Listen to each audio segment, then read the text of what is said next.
Aïe. Voilà. Bon, bonjour. Aujourd'hui, nous sommes avec Mathieu Brabant, qui est prof de maths en lycée pro et qui est aussi syndicaliste CGT. Bon, avant de commencer, sachez que cette interview va être mise sur le Cri du Gard sur YouTube. Donc n'hésitez pas à aller voir cette vidéo, ainsi que sur la page de Nîmes en commun, qui est mise à disposition des communistes. N'hésitez pas à liker la page. Bien. Donc, Mathieu, quelle est la place des stages en entreprise cette année? Cette année, ça a été un peu perturbé avec la crise sanitaire et avec le confinement.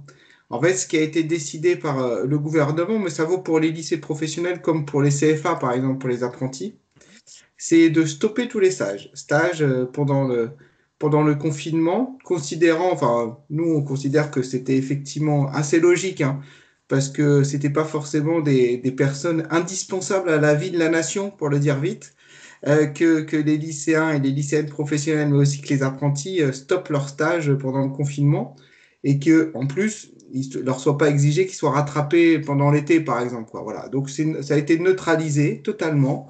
Et plus très concrètement, jusqu'à la fin de l'année scolaire, en tout cas, il n'y a pas de stage en entreprise pour les élèves des lycées professionnels.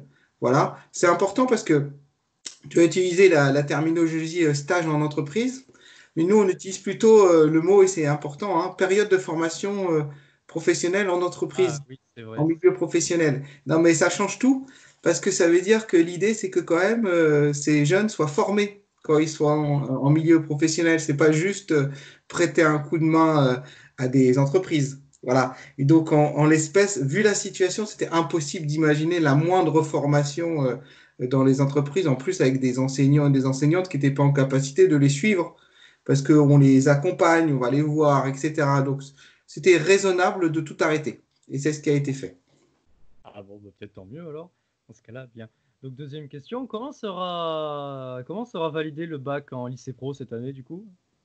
Bah, en fait, ça va être comme pour les lycées généraux et technologiques, en contrôle continu, en utilisant, alors il y aura une petite différence hein, que je vais développer quand même, mais en utilisant les notes du premier et du second trimestre, Mhm. et en s'arrêtant au 13 mars, qui était la date du début du confinement. L'idée, c'est qu'il n'y ait aucune note de prise en compte à partir du début du confinement pour éviter toute injustice, parce que à distance, ça n'avait pas trop de sens. Il y a une petite différence quand même, c'est que nous, en lycée professionnel, depuis des années, on est en contrôle en cours de formation, ce qu'on appelle des CCF. En fait, c'est des espèces de partiels. Voilà. Ah, Et il y avait des partiels qui avaient déjà, des CCF qui avaient déjà eu lieu. Ils seront intégrés aux notes du bac. Parfois, ça n'avait pas eu lieu. Enfin, c'est une mécanique du coup qui va être un peu complexe entre parfois des élèves qui ont leur CCF, d'autres qui n'ont pas leur CCF et mélangé avec le contrôle continu. Donc, c'est un peu compliqué. C'est vrai que, mais comme pour le bac général et technologique, hein, j'ai envie de dire, hein, aucune solution n'est bonne là, hein. De toute façon, comme le bac et l'évaluation du bac, déjà aujourd'hui, pose problème, quelle que soit la voie de formation. Là aujourd'hui, en plus, les réponses, les bricolages qui ont été proposés étaient que des bricolages et il n'y avait aucune réflexion pédagogique. Voilà. Donc là, c'est du contrôle continu. On verra bien ce que ça va donner. oui, c'est On est un ça. peu sceptique. En parlant de pédagogie, qu'est-ce que tu penses ou qu'est-ce que tu as à dire à propos de la continuité pédagogique? Déjà, le terme ne va pas du tout. Ah, Parce que, oui, non, mais parce que pour le dire vite, pédagogie et distanciation sociale, ça peut pas aller ensemble. Ce sont deux expressions qui sont antinomiques.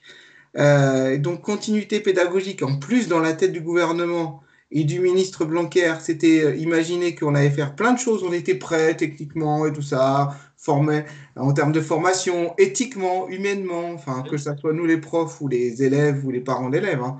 Donc, qu'il y avait un monde merveilleux qui se mettait en place et que tout allait rouler, en fait, c'est pas vrai. Donc, dans la vraie vie, ça a été des tentatives de tenir des liens pédagogiques.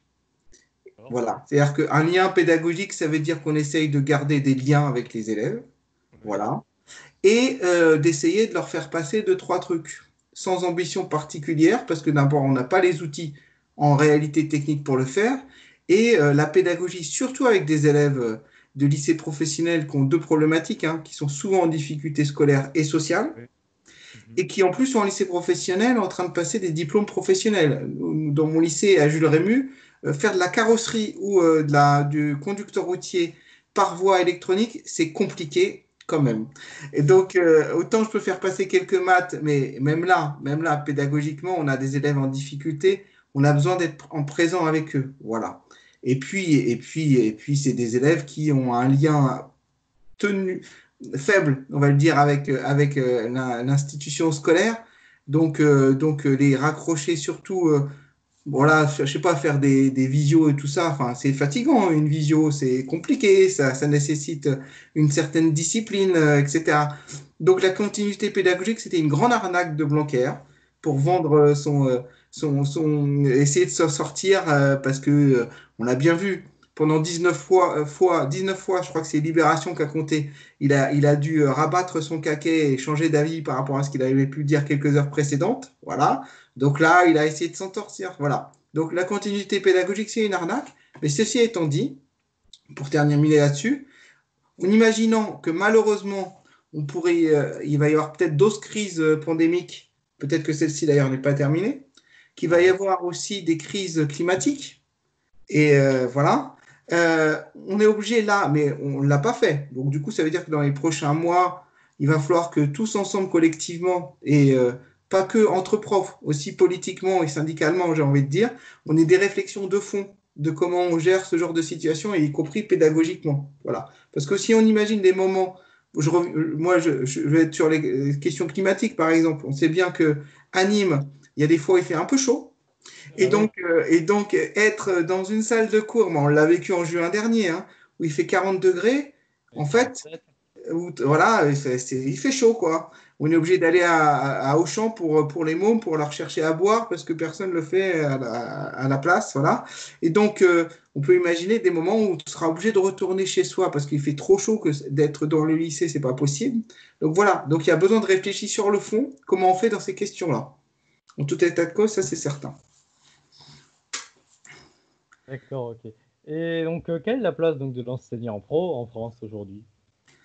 Bon, en France, aujourd'hui, elle est de plus en plus marginalisée. Voilà, pour le dire vite. L'enseignement pro en France, ça serait toute une histoire, hein, parce qu'elle a toujours eu du mal à trouver sa place dans le système éducatif. D'ailleurs, à l'origine, ce qui était à l'origine de l'enseignement pro, les CAP, etc., il y a plus d'une centaine d'années, c'était au ministère du Travail, pas dans le ministère de l'Instruction publique à l'époque. Enfin bref, le fait qu'aujourd'hui, ça soit dans le ministère de l'Éducation nationale, c'est une particularité mondiale un peu, et c'est une force. Ceci étant dit, aujourd'hui, on sent bien, surtout depuis la réforme de la formation professionnelle il y a 2 ans, où il y a eu derrière une réforme de la voie professionnelle des lycées, l'idée du gouvernement, c'est que cette voie-là soit une voie de formation professionnelle comme les autres. Je développe, ça veut dire que nous, en lycée professionnel, on donne aux mômes des diplômes, bac pro, CAP, donc en fait une qualification. D'accord. Voilà. L'idée du gouvernement, c'est de faire tomber toutes les qualifications. Parce qu'ils ont un projet politique derrière, c'est de faire dégrader les conditions de travail et faire baisser les salaires des salariés. Et une qualification, ça empêche ça. Donc, la formation professionnelle telle qu'ils l'ont en tête, c'est de faire passer que ce qu'ils appellent des blocs de compétences. C'est-à-dire des parties de compétences qui sont utiles immédiatement par le patronat. Pas forcément les mathématiques, mais avoir un geste technique. Voilà, très limité. Nous, on voit une qualification beaucoup plus large, un diplôme à la fois des gestes techniques, mais aussi de la culture, des maths, du français, etc., etc. Donc la formation, là, tout est un peu en train de se déliter. Alors après, on verra, hein, parce qu'avec le confinement, leur réforme, elle s'est pas appliquée, hein, de fait, hein, tant mieux pour nous. Mais en tout état de cause, leur logique, c'est de faire sortir la voie professionnelle des lycées du système éducatif classique et de la faire intégrer une forme de formation professionnelle tout au long de la vie, mais par petits bouts. Ce qui fait que les salariés se retrouvent tout seuls, marginalisés. Je donne un exemple, hein. Dans la métallurgie, là, ils sont en train de négocier depuis maintenant quelques mois les grilles salariales pour les salariés de la métallurgie. Avant, les grilles salariales faisaient référence au bac pro, CAP, licence, etc., etc. Désormais, ça fait référence à des compétences, donc plus au diplôme. Ce qui fait que donc nous, très concrètement, surtout moi, je suis prof dans l'enseignement général, hein, donc comme tu l'as dit, dans un lycée professionnel, on se demande quel est un peu le sens de notre métier par rapport à ces jeunes-là. On est un peu inquiet.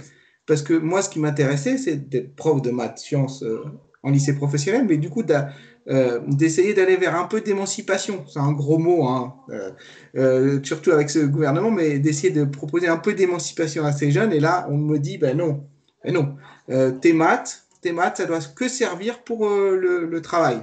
Ce qui va à l'encontre totalement de ce qu'on porte tous et tous, en tout cas ceux qui sont progressistes. Ah oui. Bien, et une question sur les lycéens. Est-ce qu'ils suivent les cours? Les lycéens pro, en tout cas. En ce moment, non. Voilà. Non, voilà. Et puis en plus, je dirais, il y a une forme d'humanité. On leur dit, bon, écoutez, les jeunes, c'est le confinement, votre bac qui va être en contrôle continu, c'est les vacances, quoi. C'est fini.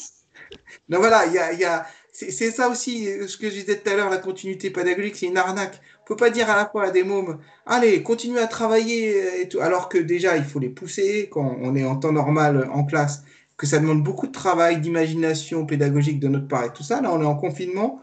Le ministre dit, c'est fini, l'année est terminée, mais bon, quand même, continuez à suivre les cours en classe virtuelle et tout ça. Enfin, tout ça est une vaste plaisanterie. Donc, la très grande majorité là, des élèves de lycée professionnel, on les a un peu perdus. Il y a des liens administratifs qui sont tenus, on va le dire comme ça. Voilà. C'est-à-dire qu'on sait qu'ils existent encore. De temps en temps, ils répondent au téléphone ou au mail, mais la plupart ont une majorité à arrêter de travailler. Voilà. En même temps, voilà, encore une fois, hein, les mômes de carrosserie qui reçoivent pour seul cours de l'enseignement professionnel des tas de comme ça de dossiers techniques, c'est pas ce qu'ils font d'habitude. D'habitude, ils réparent des voitures. Voilà, donc c'est un peu compliqué aussi. Voilà. Donc là, c'est un peu dommage. Déjà que le taux d'absentéisme dans les lycées professionnels en temps normal est très élevé. Voilà. Surtout à partir du mois de mai à Nîmes, hein, parce qu'il y a des férias et tout ça, enfin bref. Et donc là, c'est carrément, malheureusement, parti un peu très très loin. Voilà, je le dis en rigolant, mais c'est vraiment très triste pour tous ces jeunes-là qui sont un peu du coup laissés dans la nature. Ah oui. Donc une question qui suit ce que tu viens de dire, mais enfin bon, c'est l'intérêt, c'est comment va se passer la rentrée des lycéens pro et l'organisation, enfin surtout pour les lycéens qui vont reprendre. Pour les lycéens qui vont reprendre. Eh ben, on ne sait pas trop en fait. Mais comme pour tout le système éducatif, on n'a pas trop d'idées parce que je l'ai dit tout à l'heure, euh, on ne sait pas si la crise pandémique est terminée, on ne sait pas si ça va pas continuer au mois de septembre-octobre, voilà. Ensuite, on ne sait pas s'il n'y aura pas d'autres crises. Ce qui se passe actuellement, en fait, c'est qu'on est en phase de réflexion, dans des conditions pas terribles pour travailler ensemble, etc. Au niveau du ministère, l'inspection générale réfléchit aussi. On devrait recevoir, j'espère dans les prochains jours, des éléments concrets de comment ils voient, eux, au niveau national, la rentrée et puis les prochains mois. Voilà. Nous, on est dans un flou total. Voilà. Parce que on est d'un côté, localement, que ce soit les chefs d'établissement, le rectorat, qui nous disent, bon, vous continuez comme avant. Voilà. Et nous, d'ailleurs, on continue à supprimer des postes comme avant. Donc, tout va bien, dans le meilleur des mondes possibles. Et en même temps, nous, on voit bien que, enfin voilà, je suis très concret. Si on imagine que encore pendant plusieurs mois, y compris en septembre, on est obligé d'avoir des élèves en petits groupes pour tenir la distanciation physique dans les classes. Donc ça signifie une réorganisation totale, y compris par rapport à nous. C'est-à-dire qu'on aura moins d'élèves, mais il y aura toujours autant d'élèves de lycée pro. Donc c'est-à-dire qu'il y a besoin de plus de profs en vrai. Donc puisqu'ils ne créent pas de nouveaux postes, comment gérer tout ça? Enfin, la situation, elle est d'un flou total. Moi, j'ai aucune idée de la situation en septembre. Voilà, et c'est un peu inquiétant parce qu'on ne nous donne pas d'éléments concrets. Nous, on est prêt à y réfléchir et à travailler jusqu'à l'été, hein, d'avoir des réflexions, nous, entre nous et tout ça, mais ce qu'on attend, nous, de la part du gouvernement, c'est qu'il nous donne les moyens d'y réfléchir et les moyens pour préparer des rentrées dans d'autres conditions. Continuer à dire on continue à supprimer des postes, tout va bien, non, ça ne répond pas à la question et à nos questions, à nos inquiétudes et à l'inquiétude des élèves et de leurs parents. Oui. Merci pour ces questions, enfin merci pour ces réponses surtout. Eh bien, donc voilà, donc cette interview est terminée. Donc n'hésitez pas donc à regarder donc, à aller liker les pages de Facebook, Nîmes en commun, etc. Bien, ben, bonne journée à tous.